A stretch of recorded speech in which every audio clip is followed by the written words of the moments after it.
आप सभी को पता है कि 27 नवंबर को जो असम कैबिनेट ने डिसीजन लिया था, जो 6 कम्युनिटीज को एसटी स्टेटस ग्रांट करने के लिए, जिसमें Koch Rajbanshi, Moran, Matak, Tai Ahom, Chutia and tea tribes.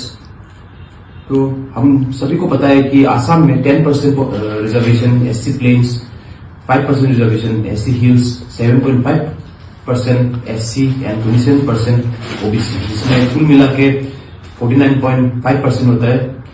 तो और नेशनल लेवल को देखा जाए तो वहां पे सिर्फ एसटी का 7.5% रिजर्वेशन है। तो अगर उन लोग को अभी एसटी वैली बोल के वो लोग को दिया जाता है, तो जो ऑलरेडी एग्जिस्टिंग एसटी है तो वो लोग सप्रेस हो जाएंगे।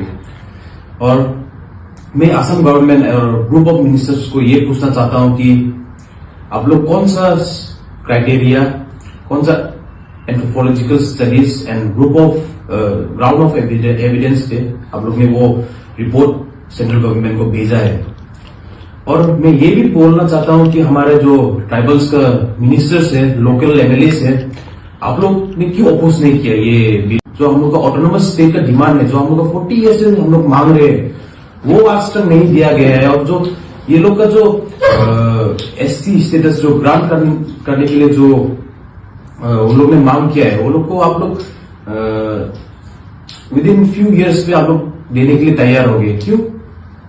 क्योंकि वो लोग का पॉपुलेशन हम लोग से ज्यादा है, क्योंकि आने वाले साल में असम में असेंबली इलेक्शन होने जा रहे हैं, इसलिए आप लोग ने ये डिसीजन लिया है।